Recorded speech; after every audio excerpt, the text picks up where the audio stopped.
Hello everybody, welcome to Moto in Depth. It is your favorite tan friend here. Fresh out of Hangtown, as you guys can see. Got a little burnt here and there. It's so bad. But yeah, welcome to the channel. I'm still here and I'm still making y'all videos. So welcome back to Moto in Depth Monday. We haven't done one of these in a long time. Moto in Depth Mondays. We've kind of been just going over, recaps and whatnot, but this is now considered a Moto in Depth Monday because this one's actually coming out Monday. I have nothing else to do today. Let's head right into it. We're talking to 250s, 450s for a long time. We got a lot of talking points. Just fresh off of watching the races over again, plus press conferences. And so this should be quite fun. First things first, in the 250 class, I do want to apologize for all you Hayden Deegan lovers out there. I do not particularly think I am so far off base with my fifth place prediction, but Hayden Deegan is definitely up. All right, I'm sorry, I'm lower on Deegan. I must admit, I'm sorry. There will be a whole video on that about how I am personally sorry and wrong about Hayden Deegan. I just wanted to be that one guy that just wasn't there yet. Yeah, Deegan, what he's doing is impressive, going 1-4. Obviously, that fourth is where I expected him to be a little bit more often than that Moto win. And I think Max Vohland's another rider that's capable. We'll talk more about him and his performance because he wasn't talked about a lot on the TV broadcast when I was there and they were announcing lap times, and it was just a whole thing. So we'll hop into all of that. But first things first, I did want to apologize to all you Hayden Deegan lovers out there that knew that I wasn't as high on him as others were. Yeah, I think as time goes on, maybe Deegan does get better, or he kind of stays in that 1 to 5 range the whole season. And if everything works out well enough for him, he will continue to either gain or lose points to end up top 3 in this championship. Yes, my lip is still split. I don't know why. Acne is not cleared. Like, obviously still got some up and down my forehead, but not on my lip anymore, so I should be a little bit more pleasant to look at. Once again, these videos are great for when you're doing either chores or, just in the background playing, or you're like semi-focused on it. It's just not that great for sitting here zoning out watching for some people, and that's most people, especially with the average attention span nowadays. So I'll hop in. I'll give you guys what you guys want to hear. On the race recap side of things, first thing I want to mention is Hunter Lawrence with a good ride going 3-1. I think right now he is that rounded all-out guy to beat right now. Obviously if Hayden went 1-1, then that might change. Hayden might have the points lead right now. Not actually, though. It wouldn't be close, but it'd still be there. I don't really know how to explain the gap between Deegan and Lawrence, but Justin Cooper knows the gap in between them as he finishes second overall. The 2-2 did not quite beat the 3-1 of Hunter Lawrence, so Hunter ends up going third in the first moto in a nice comeback ride, kinda. He was top, I think, if I had to guess, 6 or 7. Comes up, gets first the next moto after, salvaging that third. And then Justin Cooper just second in both motos behind Deegan and Lawrence. Finished well. Tom Vial, I think, rode really, really, really well. Tom Vial, there's so many talking points on this alone, on this 250 class, because you got Hunter Lawrence, Justin Cooper, Hayden Deegan, Tom Vial, RJ, Joe Shimoda, Guillaume Ferris, Levi Kitchen, Jalik Swoll, who had an incredible week. Deep Rider D, who I thought had an incredible week as well. Max Vohland, whose stats doesn't really show how good he rode this week. Hymus, Mumford, who I love a lot. Mumford is one of my favorites in this class.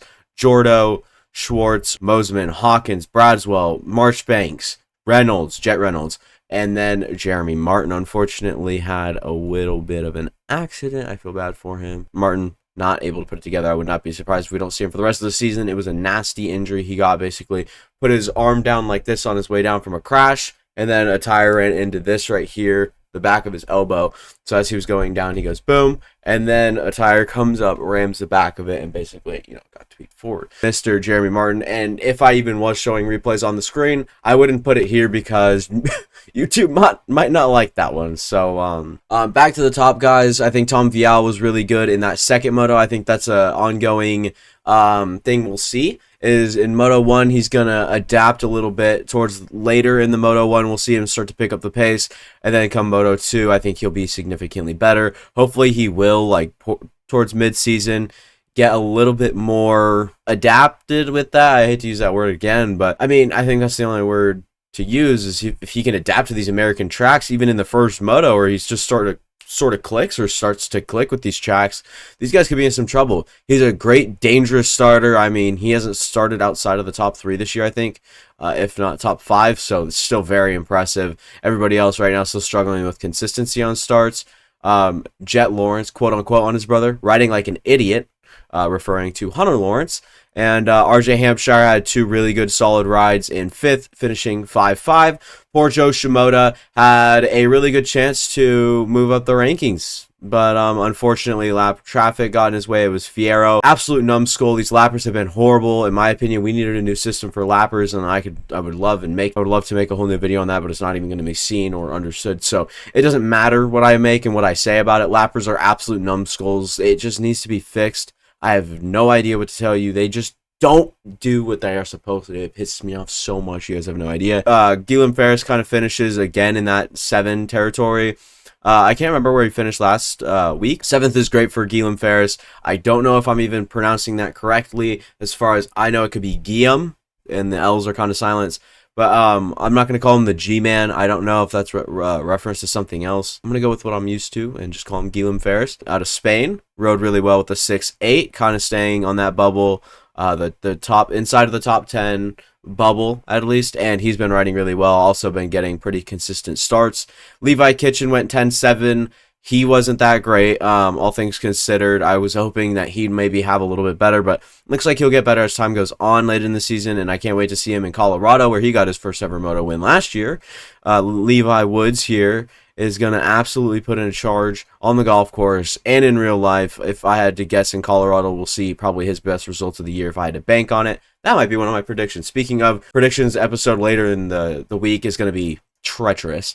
Jalik Swoll, 9th place, went 9-11. In my opinion, this is the best ride we've seen from him in a couple years. Since his high point win, probably in the outdoor side of things. I think Jalik Swoll going 9-11 to 11, obviously he had that mistake in the second moto, but dude, he was awesome. I mean, you can go back and watch it, and you know that he was absolutely incredible. It's just hard to put into words. He's got the speed. He held up the guys. He took the right lines. His race IQ looked better than ever.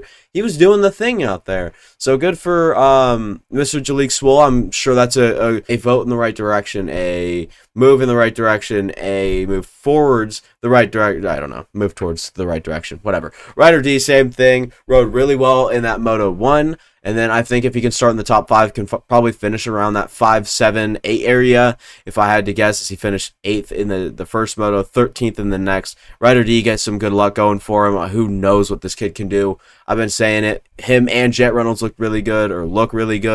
Headed into the season, watched a couple practices at Paula and Glen Helen, and they both looked really good. Reynolds, that might not be an often occurrence there. Jet Reynolds was running 3rd in that Moto 1. Unfortunately, had his little mistakes. I got to watch that one. I was fortunately watching that battle, and then just to watch him kind of, I thought he was going to hit someone in the other lane. I'm not going to lie. It was kind of a bizarre crash for Jet Reynolds. Next guy in the standings here to be the 11th of Max Voland, who ended up finishing 11-12. Unfortunate. I think he had a little oopsie in that second moto. I think he was probably around the 8th place area. If I had to guess, it would probably be like the highest he was at. But still rode really well. And then while we were there, you could hear on the speakers, they didn't say it at all on TV, but they heard it from the guys in the booth actually at Hangtown. That was speakers throughout the National. They were talking about how Max Voland was actually the fastest guy on the track with Hayden Deegan for a few laps in that middle of the first or second moto. I think it was the first moto. It could have been the second when Hayden was trying to catch. But they were consistently talking about Max Voland and how fast his laps were coming in despite traffic. Good for Max Voland. Needs those starts, didn't qualify all that well. I unfortunately went to Hangtown to get Max Voland and Chase Sexton. Those were my goals there. Get an autograph, something. Obviously, Chase wasn't there, so boom, already crashed my spirits there. And then we get Max Voland. I missed his signing time. So the best thing I got actually is a Joe Shimoda trading card. I feel so bad, dude. I pulled him like away. It's a whole thing. Maybe I'll talk about my time in Hangtown experience. I'll talk about that in another video. But yeah, probably the coolest thing I got and got to experience was probably talking to Michael Mosman. He was really, really, really nice. Didn't end up finishing all great here. Did not start the second moto I didn't even realize that. Got 14th in the first one, said he felt really good. I asked him how practice went. He goes, didn't qualify all that great, but felt really good on the bike. And my fast lap had a few mistakes in it. And I was like, oh, okay. So I thought it was, voting well towards Michael Mosiman, but unfortunately did not happen. Next up was Chance Hymas. That 6th place in the second moto was quite impressive. Was held up in that 4th place spot for a long time. And then a couple guys got past him. I think it was RJ and Deegan at the end of that second moto. But I think until 1.5, 2.5, whatever minutes left, Hymas was in that 4th place spot and rode really well. So happy for him as he'll continue to progress through the year. If I had to guess, he'll finish in the top 15 in this championship quite easily. I could even bank on him finishing inside the top 12.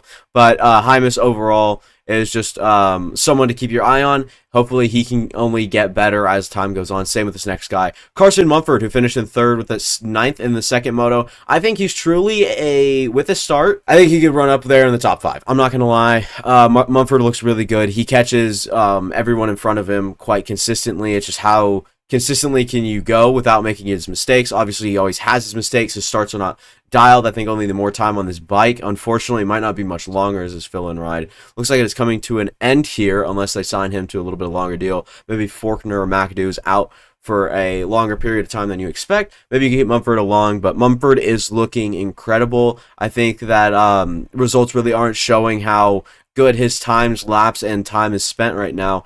Carson Mumford looks pretty good. Jordan Smith, I think he was wrapped up in some sort of incident in that second moto, putting his results down to a 17th, but that first moto wasn't bad, finished 12th. Dylan Schwartz had a good go at it, finishing 15th, but Jeremy Martin, Michael Mosiman, Talon Hawkins, Braswell, Marshbanks all had their issues.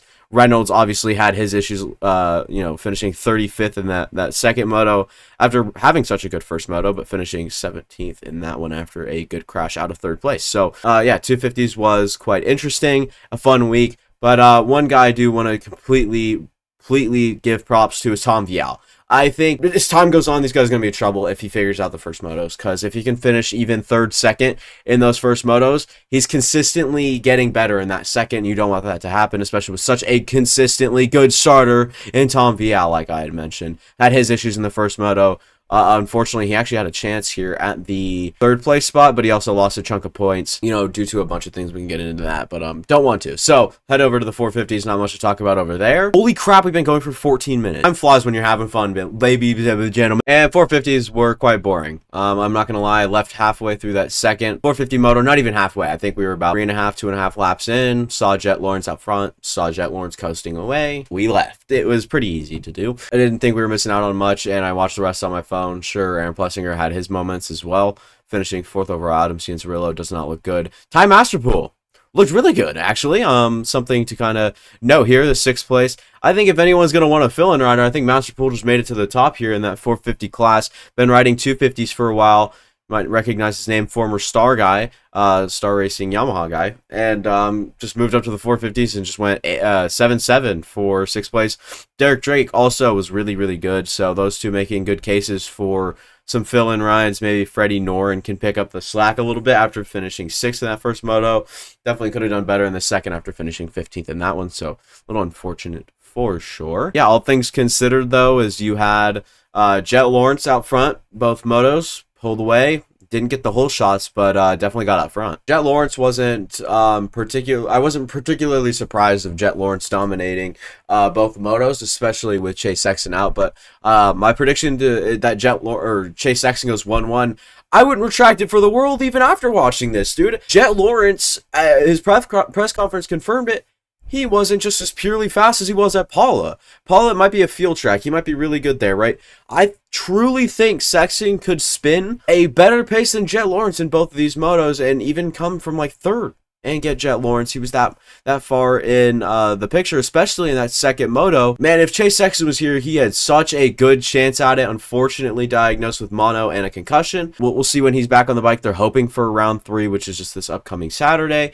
And then I think we have a break, and then we head to round 4, which I don't know if it'll be High Point again. I'm kind of confused on the schedule. I haven't really looked it over. I know they probably mentioned it 17 times on the broadcast, so I'm just kind of a dweedle-dee and forget things pretty fast, so unfortunate. But I truly think that Sexton could have had a good go at it. I'm not lying. I really think Sexton had the better chance to go 1-1, especially after seeing Jet Lawrence's performance, especially Qualifying went Jets' way. First moto went Jets' way by a pretty big margin. Second moto, if Chase would have gotten second's as good as the first. First, you kind of get that over. I'll show you my tie points, but Jet Lawrence was burnt at the middle of that one. I know Chase wouldn't have been. So, Chase has been there before. He's done that. Been in that situation. That's where that veteran ability would have come in handy, is when Jet Lawrence didn't know to eat enough. He only had one smoothie in between motos, and that killed him. He said he was out of energy, or he didn't hit a wall exactly. Just his lips were dry, and he could realize that he wasn't there, with his energy. He wasn't there with the normal energy about halfway through, he said. So, Jet Lawrence, man,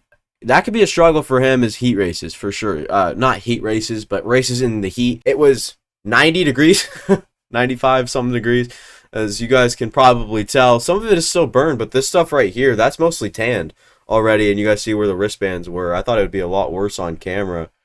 There you guys can kind of get a glimpse there. So, I don't know, man. It was very, very toasty out there. We can talk about Dylan Ferrandis' 2-3. Definitely said that he felt better in the second moto than the first, despite getting one position worse in that second moto with the third place finish. Ferrandis kind of is a weird one right now to see how much better he can really get in these next couple of rounds. And then I think once midseason hits, when we start to see the other competition flow in, we'll see where he stands against those. Maybe doesn't vote well for his confidence. He doesn't feel really good on the bike, but he said it felt better in the second moto, but unfortunately just held up behind Cooper and Plessinger through that whole moto. So Adam Cianciarulo, I hoped to have a way better start to the season, I'm not going to lie. 5th place, and to see how off touch with the pace he is just borderline disappointing, but Adam Cianciarulo, if anyone can fight through, it's going to be him.